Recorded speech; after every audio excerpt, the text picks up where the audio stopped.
Allahu Akbar.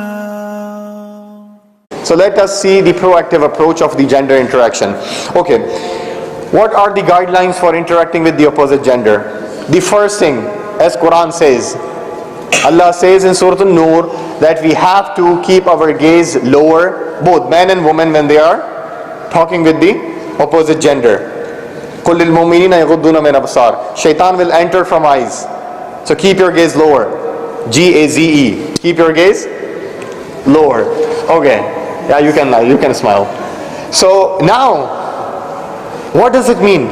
If I'm driving the car, should I keep my gaze lower and bump the car? What does it mean? There are few opinions about this ayah. One opinion is, you have to keep your gaze lower when you will see something attractive in the opposite gender, so keep your gaze lower. Otherwise, you don't have to keep your gaze lower all the time. That's why in the ayah, Allah says, قُلْ لِلْمُؤْمِنِينَ يَغُضُّونَ مِنْ أَبْصَارِهِمْ. From the eyes, those gaze which will go directly to the opposite gender, you have to keep your gaze lower.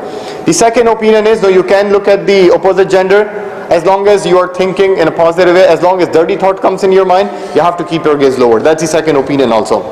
The third opinion is, you don't have to look at the privates, you can look at the face. That's another third opinion.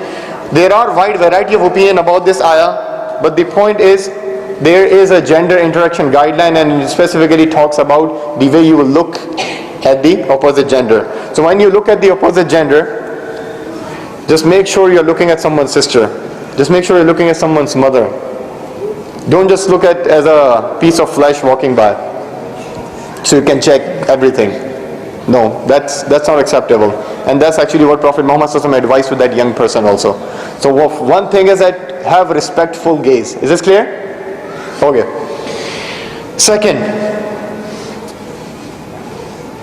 Second will be, when you are communicating in college, in workplace, in masjid also, make sure that communication is very professional. I use two terms. Make sure that communication is useful, not useless. Or professional, not personal. Even if you're in school doing project, only professional communication, not personal communication. Can you give me any example? Any young guys from the back? Those who are talking? Yeah? Yes. What's the example in the college or school about the personal communication and professional communication with the opposite gender? Professional, we like talking about what you guys will be working about and stuff like that. So what you guys will be working, that's professional. That's awesome. Personal, we like, I like your shoes. Oh, I like your shoes. And the problem is, these things always start with the shoes. Yeah. Yeah. Okay. Yeah, that's a good example. You look like experienced folk, man. I hope you'll not mind it. I told you, there's a disclaimer, there will be a few jokes and humor, inshallah. Okay.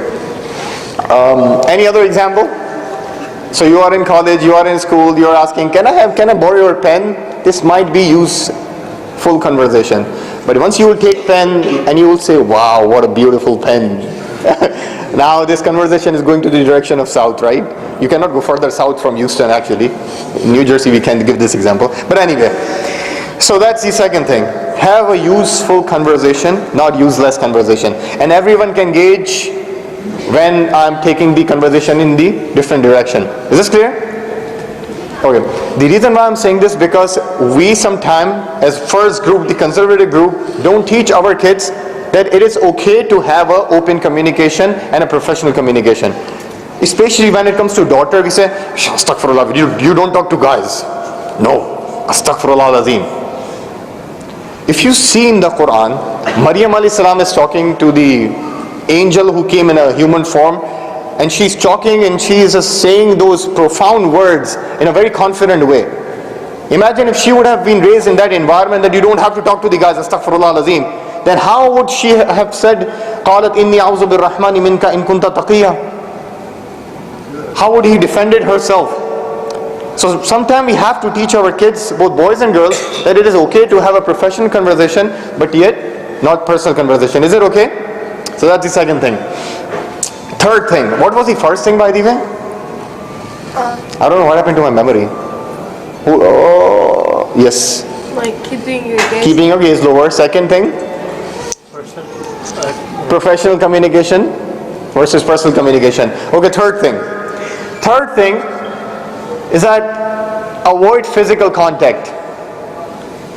Obviously there is a hadith that a steel nail will be smashed in your head. That will be better as compared to what you will get in the day of judgment if you touch a woman, which is not permissible. That's hadith, sahih hadith, and no one can deny this. So we have to stay away. Yes, unintentional.